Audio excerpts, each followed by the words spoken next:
friends, welcome back to my channel and also my dear students। और बताइए कैसे हैं आप लोग।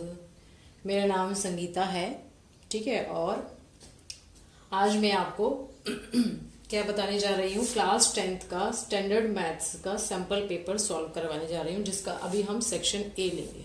ठीक है, ठीक है। तो क्लास 10 में देखिए, आप लोगों ने पूरे साल भर जो भी चैप्टर्स पढ़े हैं, उनमें से जो जो चैप्टर्स आने हैं उसके थोड़ा सा आप पहले रिवाइज कर लीजिएगा। और अगर आपने नहीं भी करा होगा तो फिर भी मैं यहाँ पर क्या करूँगी, थोड़ा सा बेसिक साथ साथ बताते हुए चलूँगी। मतलब जो भी कंसेप्ट उसमें यहाँ पर यूज़ होगा वो मैं सारे के सारे यहाँ पर बता के साथ साथ, जिससे आपको ये ना लगे कि मैम सीधे सॉल्यूशन ही करवा रही हैं। ठीक है, तो मेरा मतलब मेन एम यही रहेगा कि जो भी मैं सॉल्यूशन आपको बता रही हूँ वो आपको अच्छे से समझ में आ जाए। और अगर आपको फिर भी कोई डाउट होता है तो प्लीज़ आप मुझे कमेंट करके ज़रूर बताइएगा। तो देखिए, हमारे पास सेक्शन ए में फर्स्ट क्वेश्चन क्या गिवन है। फर्स्ट क्वेश्चन गिवन है, find the value of A25 minus A15 for the AP 6, 9, 12, 15 up to infinite. ठीक है, ये हमें पूछा गया है कि एक एपी है हमारे पास। एपी क्या होती है? एक अर्थमेटिक प्रोग्रेशन होती है। क्या होती है? एक अर्थमेटिक प्रोग्रेशन होती है।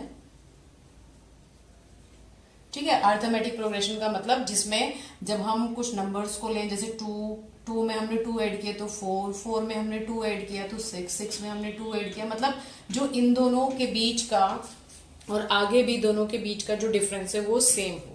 ठीक है, मतलब अर्थमेटिक प्रोग्रेशन इस तरह से होती है। अगर हम एक जनरल लेके चले, a plus D, a plus 2d, है ना, यानी जो डिफरेंस है वो क्या होता जा रहा है, सब में ऐड होता जा रहा है और हमें नेक्स्ट सक्सेसर टर्म मिलती जा रही है। इसको हम क्या बोलते हैं? अर्थमेटिक प्रोग्रेशन बोलते हैं। ठीक है, तो हमें क्या गिवन है? हमें क्वेश्चन में गिवन है, देखिए जैसे मैं आपको बता रही हूँ ना, क्वेश्चन को ना आप कोशिश करिएगा कि एग्जाम में इसी तरह से करें। ठीक है, मैं बिल्कुल उसी तरह, जिससे आपके मार्क्स कटने के चांसेस ना रहें बिल्कुल भी। ठीक है, तो हमें क्या गिवन है? गिवन है AP 6, 9, 12, 15 अप टू इनफाइनाइट। ठीक है, जिसमें अब हमें क्या क्या क्या पता है? फर्स्ट टर्म पता है और इनके बीच का हम डिफरेंस भी निकाल सकते हैं। तो इट मीन्स हमारे पास जो फर्स्ट टर्म है वो क्या है? फर्स्ट टर्म यानी a की वैल्यू हमें पता चल गई यहाँ से कितनी है? 6 है। ठीक है, और d यानी डिफरेंस कितना है ये हमें पता चल गया। d इक्वल्स टू कितना है? 9 माइनस 6 या 12 माइनस 9 करें, ये कितना है आपके पास? 3 है। ठीक है, अब आपको पता है कि जब हमें किसी भी एपी की nth टर्म निकालनी होती है तो हम क्या लिखें? We know that nth term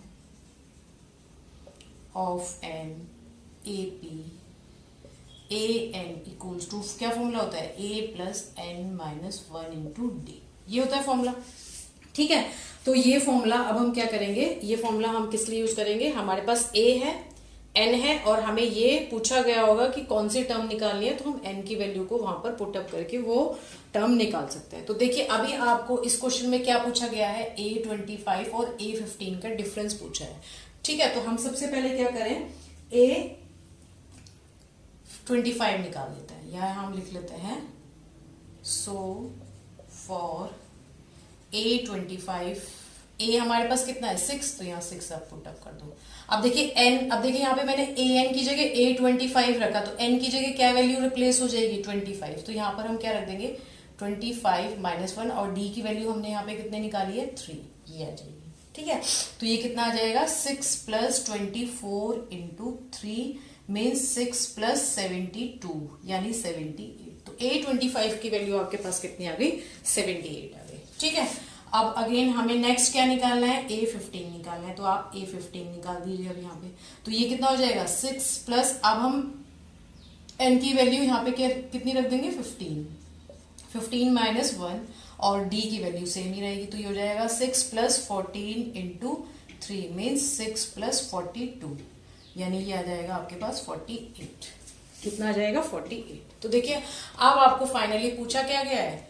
value of Therefore the value of A25 minus A15 equals to A25 की वैल्यू आपके पास आई है 78, A15 की वैल्यू आपके पास आई है 48। तो अब आप क्या करें, इसको माइनस कर दें तो आपके पास कितना आ जाएगा 30।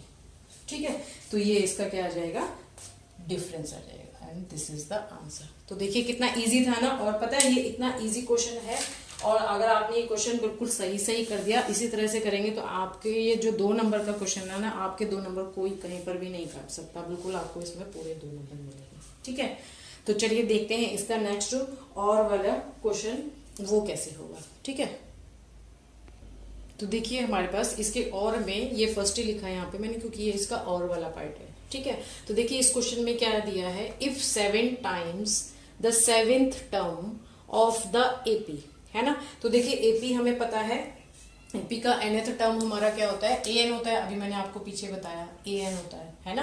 तो अगर हम यहाँ पे बात करें किसकी, 7 टाइम, चलिए अच्छा पहले क्वेश्चन देख लीजिए, ये मैं यहाँ रहने देती हूँ उसे। If 7 times the 7th term of the AP is equal to 5 times the 5th term, 5 times the 5th term. ठीक है, तो हम क्या करते हैं, ये ले लेते हैं, लेट अस कंसिडर, है ना, let us consider an AP whose first term is a and common difference is, इसको हम common difference भी कहते हैं, जो d होता है ना, and common difference is d। ठीक है, therefore अब हमारे पास जो 7th टर्म होगी वो क्या होगी, हम A7 बोलेंगे, यही तो होगी, है ना। अब ये कह रहे हैं 7th टर्म का कितना 7 टाइम्स, तो ये हो जाएगा 7A7, है ना, इज इक्वल टू, तो यहाँ हो जाएगा, अच्छा आप चाहो तो ये भी लिख सकते हो, therefore according to क्वेश्चन ऐसे लिख सकते हो, 7A7 equals to 5 times the 5th term, 5 times the 5th term.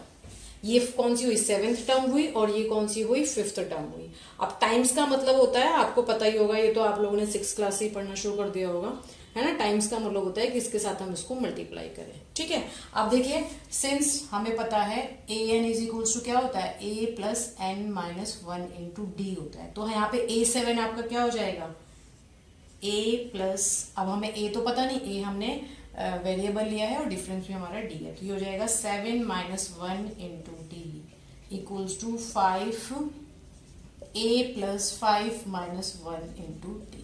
ठीक है, इसे सॉल्व कर लीजिए, तो ये हो जाएगा 7a plus 6d equals to 5a plus 4d। आप चाहो तो यहाँ पर छोटा ब्रैकेट भी लगा सकते हो, क्योंकि और कुछ हमारे पास यहाँ नहीं है। ठीक है, तो इसके लिए हम छोटा ब्रैकेट भी यूज कर सकते हैं, तो ये हो जाएगा आपका 7a प्लस 46d, 7 6 42, ये हो जाएगा 5a प्लस 20d, है ना।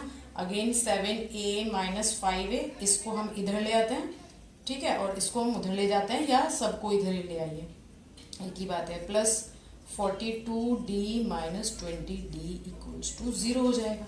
ठीक है, तो आप देखिए क्या, जब हम सॉल्व करेंगे तो हमारे पास कितना आ जाएगा, 7 माइनस 5 2, तो ये हो जाएगा 2, और ये कितना हो जाएगा प्लस 22d इक्वल्स टू 0, और हम इसको क्या लिख सकते हैं, दोनों में से 2 कॉमन ले सकते हैं, तो ये हो जाएगा 2a plus 11d equals to 0 और a plus 11d equals to 0। इसको इक्वेशन नंबर 1 मान लीजिए। ठीक है, इसकी अभी हमें आगे जरूरत पड़ेगी। तो अब हमें पूछा गया है then find the value of its 12th term. अब हमें इसकी 12th टर्म की वैल्यू निकालनी है। ठीक है, तो अब हम क्या करें, now the 12th term is, क्या करिए, a12 निकाल दीजिए, तो a12 क्या हो जाएगा, a plus 12 minus 1 into D, है ना, और a प्लस 11d, है ना, ये 11d हो जाएगा a12, और हम इसको क्या कह दें, a इक्वल्स टू 0, क्यों, since from equation 1 we have a plus 11d equals to 0।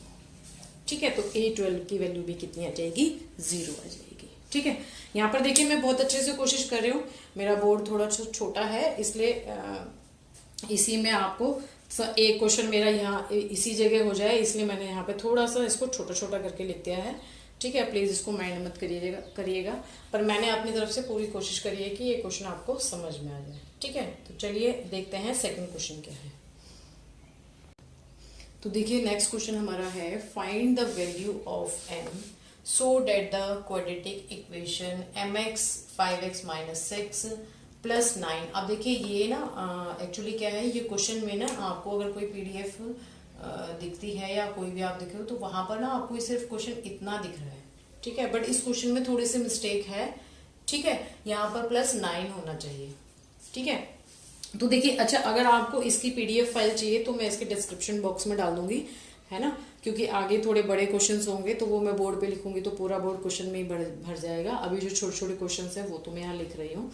ठीक है, तो अगर आपको इसके क्वेश्चंस भी चाहिए तो मैं पीडीएफ फॉर्म में उसके डिस्क्रिप्शन बॉक्स में डाल दूंगी उसका लिंक, वहां से आप उसको डाउनलोड कर सकते हैं। ठीक है, तो चलिए देखते हैं ये क्वेश्चन कैसे होगा। तो देखिए हमें क्या गिवन है, गिवन है हमें गिवन क्वाड्रेटिक इक्वेशन इज क्या है, mx 5x minus 6 plus 9 equals to 0। और हम इसको क्या लिख सकते हैं, 5mx square minus 6mx plus 9 equals to 0। ठीक है, अब आप इसे क्या करिए, कंपेयर कर दीजिए, किसके साथ, compare it with ax square plus bx plus c equals to 0। ठीक है, तो v गेट, तो हमें क्या क्या वैल्यूज मिलेंगी, देखिए x स्क्वायर यहाँ भी है, x स्क्वायर यहाँ भी है, तो यहाँ पर इसका कोएफिशिएंट क्या है, 5 है और ये a है, तो इसके a b c की हमें ये वैल्यूज मिल जाएगी। b की वैल्यू हमें क्या मिलेगी, -6m, और c की वैल्यू हमें क्या मिल जाएगी, 9। ठीक है, अब देखिए हमें करना क्या है, इसमें इन्होंने पूछा क्या है, find the value of m so that the quadratic equation has 2 equal roots. हमें क्या बोला गया है, इसके इक्वेशन के ऑलरेडी हमें ये गिवन है कि इस इक्वेशन के 2 इक्वल रूट्स हैं। ठीक है, तो आप लोगों ने पढ़ा होगा कि इक्वल रूट्स अगर होते हैं तो उसके लिए हमारे पास एक हम क्या कहते हैं, डिस्क्रिमिनेंट लेते हैं, d इक्वल्स टू होता है b स्क्वायर माइनस 4ac। ठीक है, इक्वल होने के लिए हमें ये 0 होना जरूरी है, b स्क्वायर माइनस 4ac की वैल्यू 0 होनी जरूरी होती है, तो ये इसके लिए कंडीशन होती है, इसलिए हम यहाँ पे क्या करेंगे, इस कंडीशन को अप्लाई करेंगे। ठीक है, क्या करेंगे, इस कंडीशन को यहाँ पर हम अप्लाई कर देंगे, तो हमें यहाँ से क्या मिलेगा, m की वैल्यू मिल जाएगी। ठीक है, तो since the quadratic equation has 2 equal roots, therefore b square minus 4ac equal to 0 हो। ठीक है, मैं खाली आपको मतलब वही फॉर्मूला लिख के सब नहीं बता रही हूँ, जो आपको प्रॉपर क्वेश्चन में वहाँ आंसर में लिखना है वो पूरा बता रही हूँ मैं आपको। ठीक है, तो b square minus 4ac equal to 0 होना चाहिए। अब आप यहाँ पे क्या करें, यहाँ से जो भी हमें वैल्यूज पता है ये हम यहाँ पर क्या करेंगे, पुट अप कर देंगे। ठीक है, तो b स्क्वायर की वैल्यू क्या हो जाएगी, -6m का whole square minus 4 into a की वैल्यू कितनी है, 5m है, c की वैल्यू कितनी है, 9 है, इक्वल टू 0। ठीक है, तो ये अब देखिए जब हम कोई भी माइनस वैल्यू का स्क्वायर करते हैं तो वो पॉजिटिव हो जाती है, तो यहाँ पर ये क्या हो जाएगा, पॉजिटिव आएगा, और 6 को 6 से मल्टीप्लाई करेंगे, स्क्वायर का मतलब होगा 6 को 6 से मल्टीप्लाई करना है, तो ये हो जाएगा 36m स्क्वायर माइनस 5 4 ज़ा 20। ठीक है, 29 ज़ा 180m इक्वल्स टू 0। ठीक है, ये हो गया। अब आप यहाँ पे क्या करिए, यहाँ से 36m कॉमन ले लीजिए, तो अंदर क्या बच जाएगा, m माइनस 5 इक्वल्स टू 0। ये पूरा का पूरा इसमें कॉमन आ सकता है, तो मैंने ये क्या करा, कॉमन ले लिया। ठीक है, अब और हम क्या कर सकते हैं, 36 तो हमारा क्या है, कांस्टेंट है, तो ये तो 0 हो ही जाना है, तो और हम इसको क्या लिख सकते हैं, m into m minus 5 equal to 0।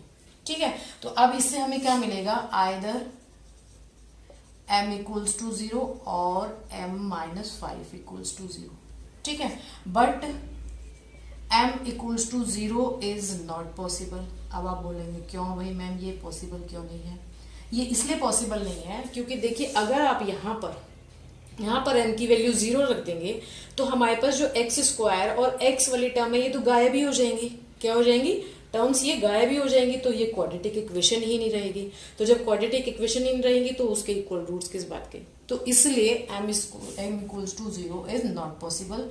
So the value of m is 5, ठीक है। Means m equals to 5 is the answer. m की वैल्यू क्या होगी? 5 होगी, ठीक है। क्लियर है? तो चलिए बढ़ते हैं नेक्स्ट थर्ड क्वेश्चन की तरफ। अब देखिए थर्ड क्वेश्चन मैं थोड़ा अपने पीडीएफ फाइल से ही पढ़ देती हूँ। थर्ड क्वेश्चन हमें गिवन है, फिर मैं उसको यहाँ पर जो जो गिवन है वो लिख भी दूंगी। थर्ड क्वेश्चन गिवन है फ्रॉम अ पॉइंट P, ठीक है, to tangents PA and PB are drawn to a circle O, जिसका सेंटर हमें क्या गिवन है? O गिवन है। और हमें क्या गिवन है? OP इक्वल्स टू हमें 2R गिवन है। देन हमें ये एंगल फाइंड आउट करना है, एंगल APB फाइंड आउट करना है। और हमें ये बताना है कि ये वाला जो ट्रायंगल है ये ट्रायंगल किस तरह का ट्रायंगल बनेगा, ठीक है। ये वाला जो ट्रायंगल है ये ट्रायंगल हमारा किस तरह का ट्रायंगल होगा, हमें ये भी बताना है, ठीक है। ठीक है, तो देखिए ये हमें ये सब चीजें गिवन है, तो हम यहाँ पे क्या करेंगे? लिख लेंगे given that PA and PB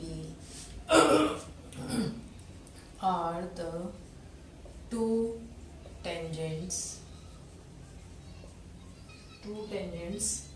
on the circle, ठीक है, whose radius is R, ठीक है। और हमें क्या, यानी OA हमें पता है R है और OP कितना है? 2R है, ठीक है।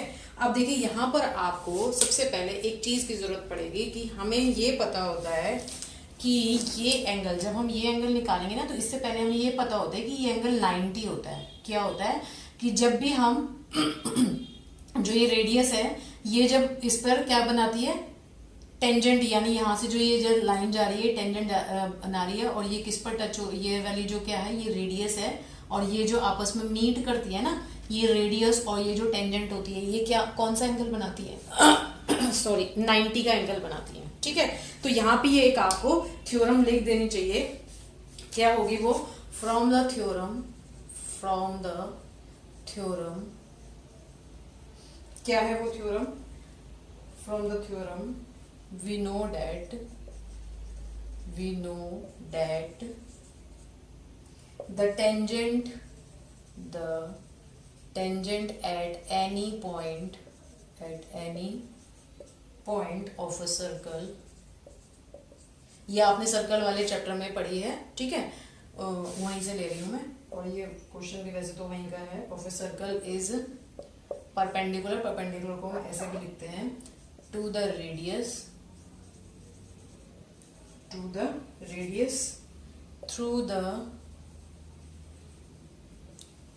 the point of contact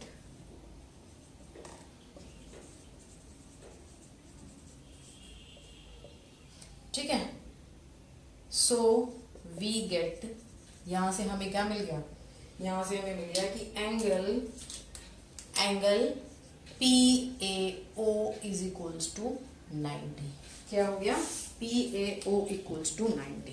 अब देखो इस एंगल से तो हमें काम नहीं चलेगा, बट इस एंगल से हमें ये पता चला therefore triangle APO is an right angle triangle. क्या हो गया? राइट एंगल ट्रायंगल हो गया ये, ठीक है। तो अब इस राइट एंगल ट्रायंगल का हम कैसे यूज कर सकते हैं इस एंगल को निकालने में? अब आप यहाँ पे क्या करेंगे?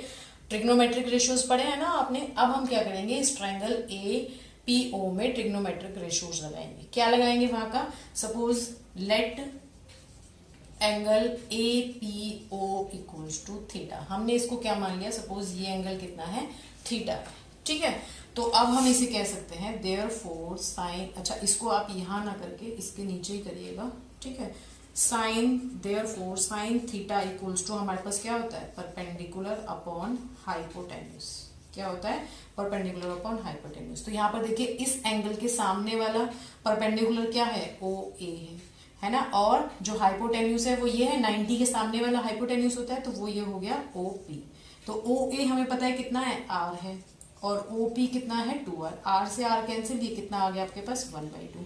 अब आपको थोड़ा सा ट्रिग्नोमेट्रिक रेशियोज में वो जो टेबल आपने लर्न करी होगी ना कि कहाँ पर 30 पर वैल्यू साइन की क्या होती है, कॉस की क्या होती है, थोड़ा सा आप उधर चले जाइए, ठीक है। या अगर आपने ये अभी तक याद नहीं करी है तो प्लीज प्लीज प्लीज इस टेबल को जरूर याद कर लीजिएगा, या जो भी इसे लर्न करने का आपने मेथड सीखा हो वो कर लीजिएगा इसे, क्योंकि अगर आपने ये नहीं करा तो इस तरह के क्वेश्चन जो भी आएंगे ना वो आप सॉल्व नहीं कर पाएंगे, ठीक है। तो 1/2 वैल्यू जो होती है वो कौन से एंगल पर होती है, 30 एंगल पर होती है। तो इसे हम कह सकते हैं कि साइन 30 की वैल्यू क्या हो गई, 1/2 हो गई, ठीक है।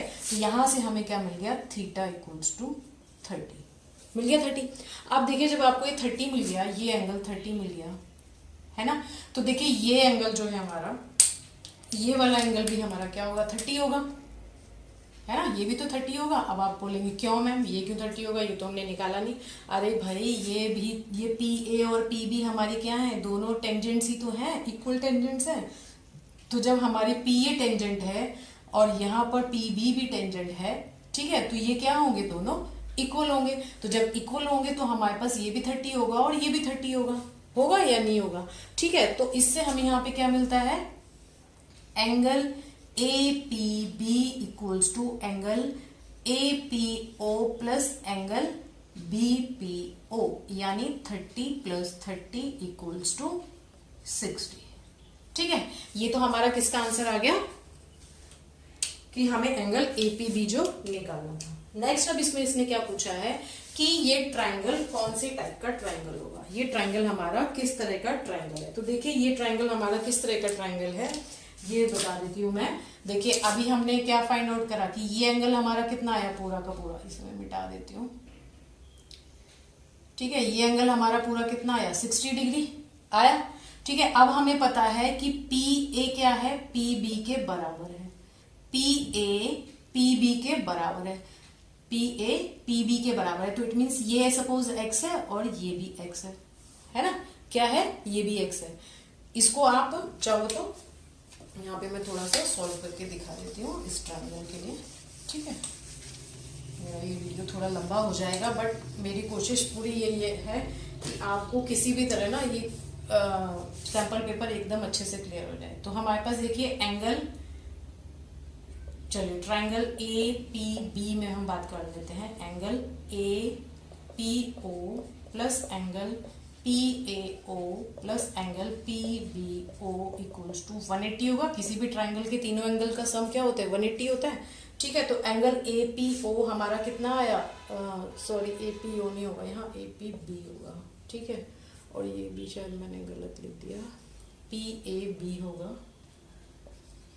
और ये भी पी बी ए होगा, ठीक है, पी बी ए है, ठीक है। तो अब ए पी बी अभी हमने निकाला कितना आया, 60 आया, है ना। पी ए बी को हम एक्स ले लें और इसको भी हम एक्स ले लें, क्यों, क्योंकि हमारी पी ए पी बी के इक्वल है। तो ये हो जाएगा इक्वल टू 180। अब हमारे पास क्या आ गया, 2x इक्वल्स टू 180 माइनस 60, यानी 2x इज इक्वल्स टू 120। तो x कितना आ गया, 60 आ गया। तो ये भी 60, ये भी 60 और ये भी 60, है ना। तो हमारा ये ट्राइंगल कैसा है, इक्विलेटरल ट्राइंगल है। कैसा है, इक्विलेटरल ट्राइंगल है। Type of triangle is equilateral triangle, ठीक है। तो चलिए बढ़ते हैं नेक्स्ट क्वेश्चन की तरफ। तो देखिए हमें नेक्स्ट फोर्थ क्वेश्चन क्या गिवन है, the curve surface area of a right circular cone is 12320 centimetre square if the radius of its base is 56 centimetre, find its height. तो इसकी हमें हाइट फाइंड आउट करनी है। तो देखिए मैंने एक कोन बना दिया है यहाँ पे, यही होता है आपका कोन, है ना। तो ये कह रहे हैं इसका कर्व सरफेस एरिया हमें गिवन है कितना, 12,320 सेंटीमीटर स्क्वायर। और हमें क्या गिवन है, ये वाली जो हमें इसकी जो बेस रेडियस है वो ये वाली है, यानी ये भी 56 होगी, ये भी 56, ये भी 56, सब 56 होगी। तब हमें इसकी क्या करनी है, हाइट निकालनी है। क्या करनी है, ये वाली जो हमारे पास हाइट होती है, ये हाइट फाइंड आउट करनी है। ठीक है, तो ये हम कैसे करेंगे, और ये हमारी जो इसमें होती है, ये क्या होती है, स्लैंट हाइट होती है। इसे हम क्या बोलते हैं, स्लैंट हाइट होती है। ठीक है, तो फिलहाल जो हमें यहाँ गिवन है, हमें क्या गिवन है, given that curve surface area of cone equals to 12320 centimetre square, है ना। तो हम यहां से क्या करेंगे, फॉर्मूला हमारा क्या होता है कर्व सरफेस एरिया ऑफ कोन का, पाई आर एल, यही होता है। तो पाई आर एल इक्वल्स टू आप क्या कर देंगे, 12320 रख देंगे, है ना। और हमें यहाँ पे क्या गिवन है, r इक्वल्स टू 56 गिवन है। तो यहाँ पे आप r की वैल्यू रख दो, और पाई कितना होता है, 22/7 इंटू 56 इंटू एल। क्योंकि देखिए l यहाँ से तो भी हमारा l निकलेगा ना, हाइट तो आएगी नहीं। तो पहले हम क्या करेंगे, ये स्लैंट हाइट निकालेंगे और फिर इसका यूज करते हुए हम h निकालेंगे। ठीक है, तो देखिए यहाँ से हमारे पास l की वैल्यू क्या आ जाएगी, ये यहाँ जाके, यहाँ पे डिवाइड हो रहा है तो यहाँ जाके मल्टीप्लाई हो जाएगा। कुछ बच्चों को थोड़ी सी इसमें भी प्रॉब्लम होती है, तो मैं इसको थोड़ा सॉल्व करके बता दूंगी। और ये वैल्यू यहाँ मल्टीप्लाई हो रही है तो ये अपॉन में चली जाएगी। ठीक है, तो देखिए अब आप क्या करिए, आप ना ज़्यादातर बच्चे क्या करते हैं, इसको मल्टीप्लाई कर देते हैं, इसको मल्टीप्लाई कर देते हैं और फिर डिवाइड करते हैं। तो उससे क्या होता है ना, आप लोगों का ना बहुत टाइम वेस्ट होता है। तो कोशिश आप ये करा करिए कि अगर यहाँ पर आप इसको लोवेस्ट टर्म में, लोवेस्ट जितना काट सकते हैं ना उतना आप इसे कैंसिल कर दीजिए। तो देखिए मैंने यहाँ पे क्या करा, मैंने यहाँ पे 7 1 ज़ा 7, 7 8 ज़ा 56 कर दिया। ठीक है, अब देखिए आप और क्या कर सकते हैं, ये देखिए 8 से कट जाएगा हमारा, देखिए कटेगा ये, 8 1 ज़ा 8, है ना, 43 बचेगा, 8 5 ज़ा 40, फिर 32 बचेगा, 8 4 ज़ा 32 और ये 0 आ जाएगा। तो ये हमारा 8 से कट गया, है ना, तो ये कट गया हमारा पूरा। अब और क्या हो सकता है बताइए, ये अब हमारा आई थिंक 11 से कट जाएगा, है ना। 11 2 ज़ा 22, 11 1 ज़ा 11, 11 4 ज़ा 44, फिर 2 7 ज़ा। तो आपके पास L कितना आ गया, 70 सेंटीमीटर आ गया। अब जब आपके पास L आ गया तो अब हम क्या करेंगे, अब हम इस ट्राइंगल का यूज कर लेते हैं, in triangle ABO by Pythagoras theorem, Pythagoras theorem लगा दें यहाँ पे पाइथागोरस, तो क्या लग जाएगी Pythagoras, AB square is equals to AO square plus BO square, है ना। और BO आपका कितना है, 56 है। AB अभी हमने यहाँ निकाल दिया, L, है ना। तो यहाँ पर आप इसे लिख दीजिए, L square is equals to H square plus R square. अब L स्क्वायर, L की वैल्यू ये आ गई, 70 का whole square is equals to H square plus 56 का होल स्क्वायर। तो H square is equals to कितना आ जाएगा, ये आ जाएगा 70 का स्क्वायर माइनस 56 का होल स्क्वायर, है ना। अब इसको आप चाहो तो पूरा स्क्वायर करके माइनस कर लीजिए, या फिर एक तरीका है आपका कि आप इसे क्या करिए, 70 प्लस 56, मतलब मेरी कोशिश ये है कि आपको ना कैलकुलेशन में ज़्यादा टाइम वेस्ट ना करना पड़े। तो ये कितना आ जाएगा, 126, सॉरी, N2 ये कितना हो जाएगा, 14 हो जाएगा, है ना। इसे आप मल्टीप्लाई करेंगे, या इसे भी मल्टीप्लाई करने की जरूरत नहीं है, आप, मैं इसको आपको थोड़ा और छोटा बता देती हूँ। इसको करके आप क्या करिए, 126 के फैक्टर, क्योंकि अब आप इसको मल्टीप्लाई करेंगे फिर इसका स्क्वायर रूट निकालेंगे तो बहुत टाइम कंज्यूमिंग होगा। आप क्या करो, इसके फैक्टर कर दो, 2 6 ज़ा 12, 2 3 ज़ा 6, 3 2 ज़ा 6, 3 1 ज़ा 3, ठीक है, 3 7 ज़ा 21, 7 1 ज़ा 7, और हमें पता है 14 के। अब देखो इसे हम ब्रेक कर दें, किसमें, यहाँ पे कर देती हूँ मैं इसको, H square is equals to, या H कर देते हैं, इसे रूट के अंदर डाल देते हैं, है ना। तो ये हो जाएगा कितना, 2 इंटू 3 इंटू 3 इंटू 7, और 14 को हम ब्रेक करेंगे तो 2 इंटू 7 हो जाएगा। अब देखो आप पेयरिंग करके बाहर निकाल दो, एक ये हुआ एक ये हुआ, तो ये 2 2 है तो एक बाहर आ जाएगा, 2 3 है तो एक 3 बाहर आ जाएगा, 2 7 है तो एक 7 बाहर आ जाएगा। तो 7 3 ज़ा 21, 21 2 ज़ा 42 सेंटीमीटर। तो ये हमारे पास क्या आ जाएगी, हाइट आ जाएगी। देखिए कहीं पर आपको कहीं पर भी अलग से कैलकुलेशन करने की जरूरत नहीं पड़ी कि आपको कहीं रफ वर्क की जरूरत पड़े, आप वहीं पर अपनी नोटबुक में ही ये सारी चीजें करके दिखाओगे और आपका ज्यादा टाइम वेस्ट भी नहीं होगा। ठीक है, तो चलिए बढ़ते हैं नेक्स्ट क्वेश्चन की तरफ। तो देखिए आज मैं अपना ये वीडियो यहीं पर ख़त्म कर रही हूँ, क्योंकि ये बहुत 1 घंटे का वीडियो हो जाएगा। वैसे तो लोगों ने इसे आधा आधा घंटे में पूरे पेपर को सॉल्व किया है, बट देखिए मैं अपनी तरफ से पूरी कोशिश कर रही हूँ कि आपको ये अच्छे से छोटी सी चीज़ भी के लिए भी आपको कहीं और ना जाना पड़े। ठीक है, तो ये मेरा थोड़ा वीडियो लंबा हो रहा है, तो इसलिए मैं सोच रहा हूँ इस सेक्शन ए के भी 2 पार्ट कर देती हूँ, पार्ट 1 और पार्ट 2। तो आज हमने 4th क्वेश्चन तक पार्ट 1 में पढ़ा है। नेक्स्ट सेक्शन ए के जो और क्वेश्चंस बचे हैं उसे हम पार्ट 2 में पढ़ेंगे। ठीक है, तो चलिए मिलते हैं नेक्स्ट वीडियो में, तब तक के लिए बाय। और हाँ, अगर आपको मेरी ये वीडियो पसंद आए तो प्लीज़ मुझे कमेंट करके ज़रूर बताइए और मेरे वीडियो को लाइक ज़रूर करिए। ठीक है, और मेरे चैनल को सब्सक्राइब करिए। चलिए मिलते हैं नेक्स्ट वीडियो में, तब तक के लिए बाय।